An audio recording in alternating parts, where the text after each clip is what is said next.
Because I find this somewhat amusing when they say, oh, but you know, in El Salvador, they arrest people, and some of the arrested are innocent. And I'm a little baffled because I wonder if in the UK, all of the arrests are of guilty people. When was the last time a BBC reporter asked Xi Jinping about his strong-arm tactics against his political opponents in China? It's funny how that question is never asked over in Beijing.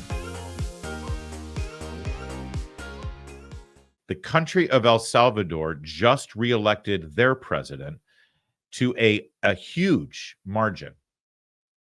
And he is a generational change right now for the people of El Salvador. He represents a generational change because he has come in and approached his job in a way like none of his predecessors ever did. Let me just explain for a second that El Salvador was amongst the most corrupt, crime-ridden murder capitals on the planet. And in just one term, this man who somehow won the election has converted that nation to have one of the lowest murder rates on the planet. Why? Because he's gone after criminals, prosecuted them, and locked them up and thrown away the key. I have a personal experience with this man, and I'm going to share it with you in just a moment. But I want you to first watch this exchange with a reporter from the BBC. He is completely fluent in English and in Spanish. So he will actually take this question in English and answer it in English, which makes it a lot more digestible for our show's format. Take a watch. Mata Alvarado, and I can pass obviously on all the details to your team.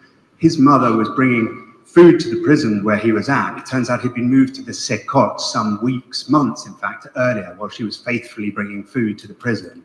It seems like he's completely lost in the system. And there are two órdenes de liberación in his name, one as recently as June last year, and yet he's simply not been released, even though the 20 days is obviously now 6 months ago, by which time he should have been out. Because I find this... Now, real fast, the question here is about the accusations that he is imprisoning innocent people or imprisoning people without due process, and they've been held up, you know, instead of holding them just for 20 days before they get their court date, it's been 6 months. By the way, you know, research what's going on with the people that were involved in the events of January 6th, and you'll recognize that this is not unique to El Salvador, number one. But number two, watch how he handles this answer. Somewhat amusing when they say, oh, but you know, in El Salvador, they arrest people, and some of the arrested are innocent. And I'm a little baffled because I wonder if in the UK, all of the arrests are of guilty people, or your police sometimes arrest innocent people. I mean, I bet there will be a percentage of people arrested by UK police, the police of the government that you work for, and they will arrest sometimes innocent people as a mistake or because they had a wrong tip, but they will go to a judicial system.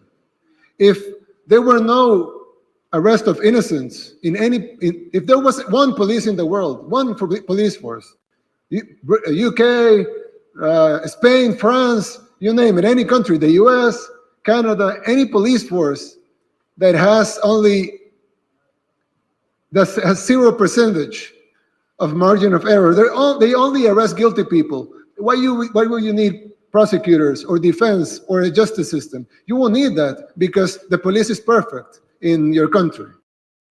All right, so there's more to this, but it's a great, you know, again, obviously he's blowing apart the hypocrisy of the question when the reporter says, well, you know, that you've arrested a couple of people that have been innocent. Well, of course, innocent people get arrested, and then they have their day in court, and then they get released. And that happens sometimes. The police don't just always arrest people who end up being guilty. The question is obvious and should never actually be asked unless you come from a perspective of condescension toward the country that you're addressing here, because you already presuppose, baked in the cake, that you're going to go out there and just start arresting everybody and taking them off the streets because you're a third world banana republic, right? I mean, that's really the root of the question here.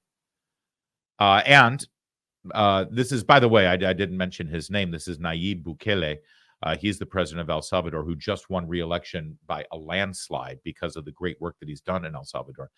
He continues on this vein. Now, it is different when you have in countries that promote ethnic cleansing, for example, or they promote or they arrest political opponents, or they arrest a minority.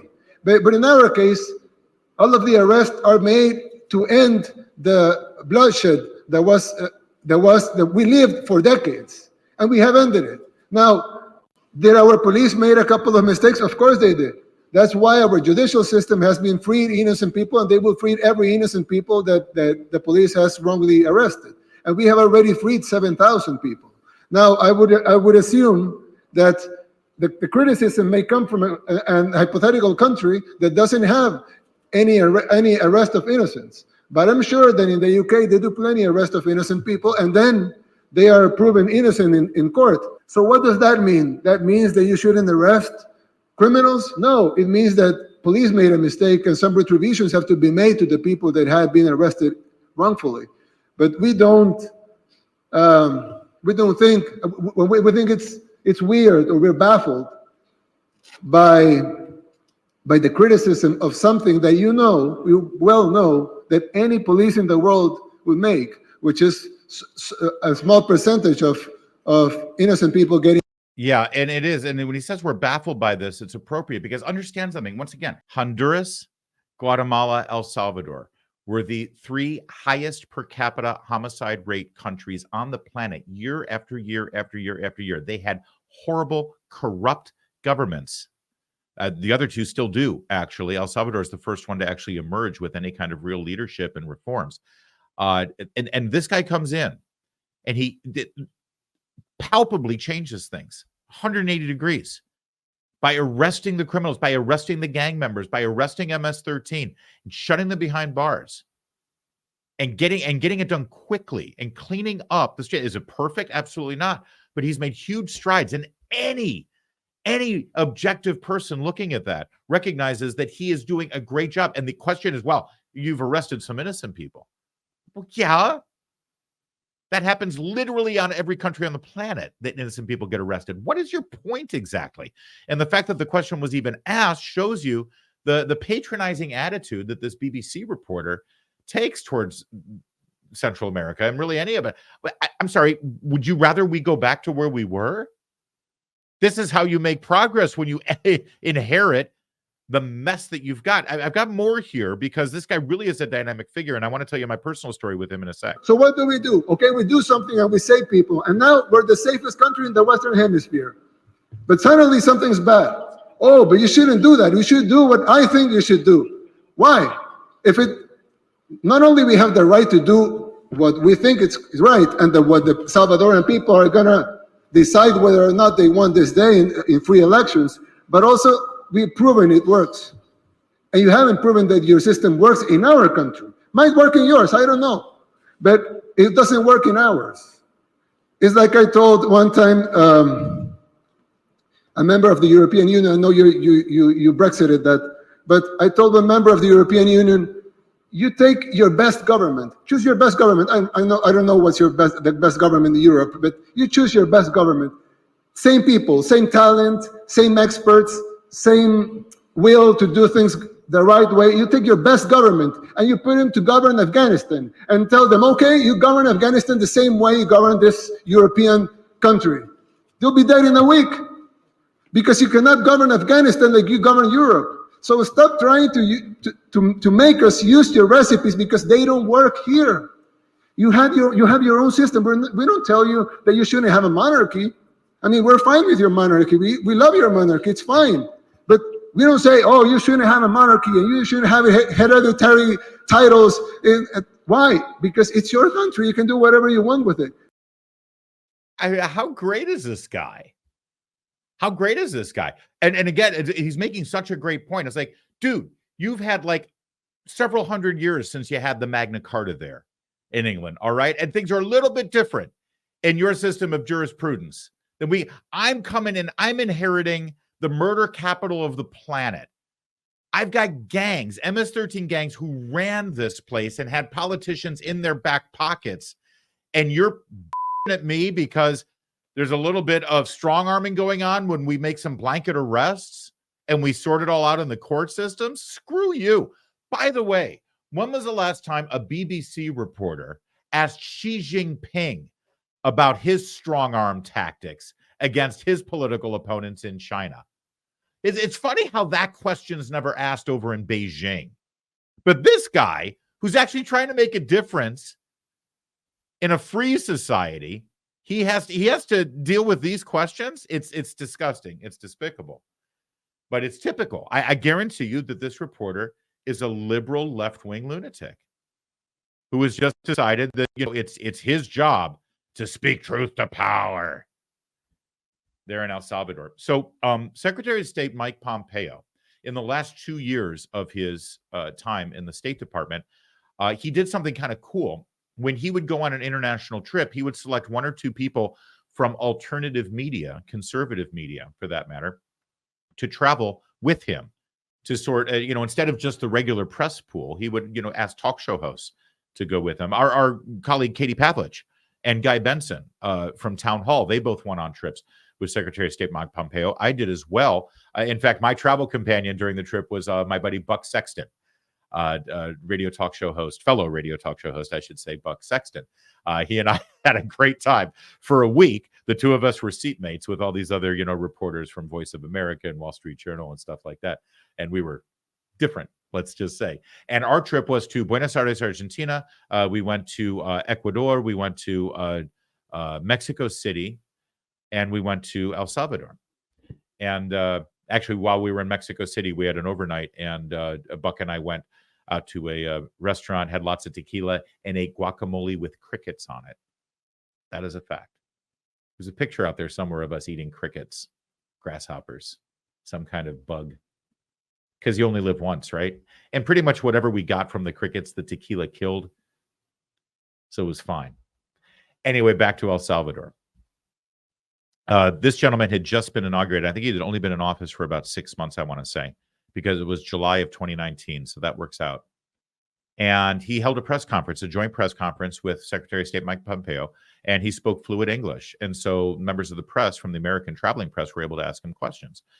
And I said, a huge number of the immigrants who are illegally crossing our southern border into the United States of America come from El Salvador, come from your country. They've been fleeing the crime here, and they've been looking for refuge in the United States of America. And there are other leaders in South America and Latin America who put a lot of pressure on the U.S. government and on the U.S. president to provide benefits for these illegal immigrants who are in our country illegally. What do you want President Trump to do for the Salvadorans who are living illegally in the United States of America? And I want to tell you something. I heard from this man, from the president of El Salvador, something that I have never heard from the president of Mexico or Panama or Honduras or Brazil or any foreign country for that matter. Because all you hear, especially in Latin America, all you hear from these foreign leaders is how they are outraged if their citizens living in our country get deported. How often do we hear from the president of Mexico that he's outraged that his citizens are turned away at our border and that they're deported or that they're arrested for breaking our immigration laws? Back in the day, that was a thing that would happen in this country. And this man, President Bukele, he looked at me in the eyes and he said, "I'm the president of El Salvador. And I want every Salvadoran who has left this country to go to your country, to come back home. My job," he said, "is to make El Salvador the greatest country on this planet where all Salvadorans will want to live and thrive. I am not going to use my position as president of El Salvador to put pressure on other countries to take care of my citizens. My job is to take care of my citizens." And so my message is not to President Trump. My message is to my fellow Salvadorans to come home. And I am going to make El Salvador a place where you will never want to leave. I kid you not, I got shivers when I heard him say this.